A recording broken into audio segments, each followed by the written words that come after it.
Hello, Pride of Capital. We're here today with the Coaches Show. Going to chat with the coaches of their respective sports, give you a glimpse of what's happening and what's to come. We are in the middle of the football season, and we have with us today head coach Johnny Duncan, offensive coordinator Clay Bird, and defensive coordinator Tim Lord. Basically, what we're going to do is just kind of get into some of the things that's coming up, where they are in the season, and what we have to look forward to. Gentlemen, welcome. Oh, good morning, good morning. Good morning, thank you. Thank you for having us. Good morning. I understand that homecoming is right around the corner, and on tomorrow night's our pink out game, and we're up against an opponent that kind of was one game shy of making their way to the Dome last year. How are we looking for tomorrow night? The name of the team is Northeast. We really match up well against them. They knocked us out of the playoffs last year, 14-6, and it was basically back and forth all the way. Neither offense can get clinked up. The defense has played real hard, but we made the first mistake, and that's what cost us the win in the first round. But I'm better prepared. We are better prepared this year. Last year we couldn't really pass much. We had a quarterback issue where we really couldn't get clicking from that aspect. We made those corrections. We got a good passing game, good group of young receivers. I think we're going to, finally pull one out this weekend. Okay, good. Now, Coach Lord, you have a defense that's pretty much led by a senior and junior, a senior core and one junior who's pretty high in terms of stats and big plays. Could you talk a little bit about that and how you are prepared for tomorrow as well as what's coming up? Right. The senior core, led by Jahai Furquan and James Graves. James leads the team and the district with 6 interceptions, 2 for return for a touchdown. Jahai actually leads the linebackers with tackles, closely followed by the junior linebacker you was talking about, Chris Duhan. This week was more mentally prepared. We put in a couple of new wrinkles into the defense to loosen the kids up, and they really enjoyed the week of practice that we had and what we added defensively to the game plan for this week. So it should be a shutout week. Good deal, good deal. Looking forward to it. And Coach Bird, I was at the game when we saw you made a quarterback change, kind of mid-stride there. Seems like you have somebody who's able to come up and make some big plays. Tell us a little bit about that and how you going into the game tomorrow. Well, the game you're referring to is the Christian Life game. We did have to make a quarterback change. We brought in a freshman by the name of Darius Ellis. He came in there and he did what we'd asked him to do.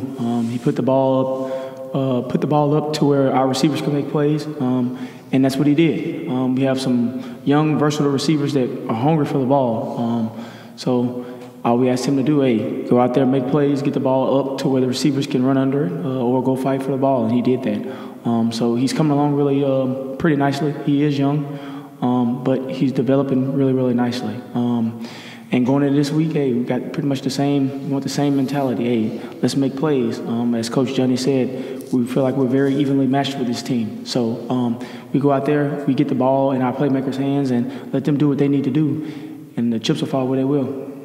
Good, good. So kind of where are we standing right now? How are we looking at finishing the season out? Matchups going forward? Right now in the district, we have a 8-team football district. We have 10 teams in the district. We have 8 that has football teams. And right now we're not doing well. We're 0-4 in the district right now. But we can actually finish with the next 3 games against Northeast, East Feliciana, and Mentorship, which is our homecoming, 3-4. And because of the select, non-select, once you finish the season and you take all of the select teams out of the district, we actually are sitting pretty good. They take 32 teams to the playoffs, and we're right now sitting at 24. So with the 3 victories, and because Northeast, East Feliciana are ranked high in the district and in the state, we will actually jump up to possibly a 16, 17. If we go 16, we could host the first round of the playoffs. 16, 17, we'll go on the road, but we'll play a team that's evenly matched on the first round. Okay. So it's basically now a big chess match on, because we had such a hard, powerful schedule. We played 2 5A teams, and every team that we played so far in the top 10 of the district or in the class. Okay. And I did that on purpose because of just this one thing, being in a position to get to the playoffs and actually be matched up with somebody that we can possibly beat the first round. Okay.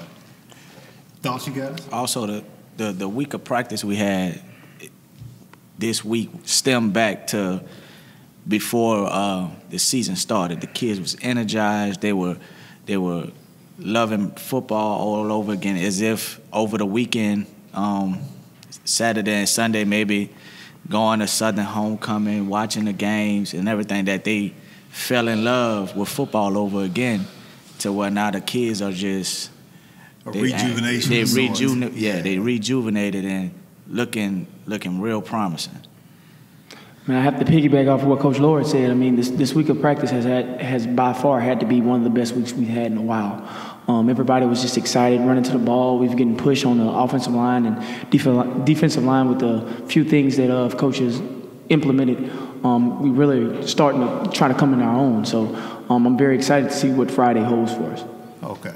And for everybody out there listening, kind of what are we looking at going forward? Matchups, looking at finishing, as you said, finishing okay, considering we continue to, at least score and play well. Those teams that we have left in district play, how do we kind of match up against those? Like I said, Northeast, we match up perfectly. They went all the way to the semifinals and they barely beat us. We play them really, really, really hard. I don't think we're going to make the mistakes. East Feliciana team is they're rebuilding. They have a lot of young kids, but if you know anything about that part of town, they are really, really have a lot of kids coming up through the middle school, elementary school. So they're really a community school, home school. They have a lot of speed, they're tough, nice size. So that's going to be a little more of a challenge. Mentorship, they another team that's just starting up. They really growing, rebuilding. I don't think that they right now have what it takes to really beat us. Okay. We have a little bit too much speed. We have too much talent for them to match up with us right now. So that's a definite, I can say that we're going to really pull that one off, and that's homecoming. So it's going to be a real good show on that aspect. Thoughts, gentlemen? I believe we could really finish these last 3 games this season strong with victories in all 3 of them, where we could, like Coach Duncan said earlier, host that first round playoff game, and that will be real big, especially for the scholars and the seniors, because we have eight strong seniors. Okay. And they've been playing their hearts out. So it'll be great for them to go out on top. East Feliciana, you all have a core group that's been playing together for quite a while. Team chemistry going on there that could work out all right. Yeah, they're gelling together right now, which the upside of it is because we have majority 9th and 10th graders. Okay. You're looking at a great future. Mm-hmm. They really gonna come on strong, and then we keep adding on the new crop of 9th graders coming next year. The seniors gonna really leave an impression on the program after they leave. Okay. Any other thoughts you just want to share for those out there listening? The pride of Capital. Well, this is my second go-around at Capital, and I actually coached the semifinals team that went to play Evangel. I think it was in 2008, 2009 season. And I see that look in our team's eyes that it was in there back then. I mean, it's a different attitude, a different feel now. Like the coaches said, 3 good weeks. I mean, 3 good days of practice, and it will really high impact. You know, we have a team that's approximately 38 kids on the team, and man, they have that fire now. Mm-hmm. You know, it took us 7 weeks to get it, you know, but it's never too late to catch fire. Once we catch fire, it's just like a domino. Once it goes down, it just starts flying. So, you know, hopefully this week is the jump start of something that's going to be very, very positive for this school. We're going to really shock a lot of people. And, you know, we're going to go hard at it. Yeah, because of a couple of the games that I was able to watch and observe, one was the matchup with McKinley. And the other, of course, was the matchup with Christian Life. You know, looking at the record and then looking at those games, it's very difficult to say that the record is a direct reflection of the team in those games, and look real good. So I'm kind of excited to see how it all finishes out as well.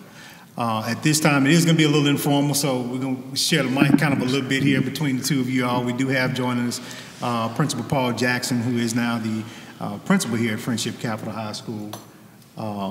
Welcome, Mr. Jackson. Thank you. Glad to be here. And kind of your thoughts going forward on how things are unfolding, your expectations for the school as well as the team. You know, any other thing that you would like to inform the public about the school and where we're going? Well, I just think at Friendship Capital, the future is bright, both athletically and academically. I believe that they are young, but they are extremely talented.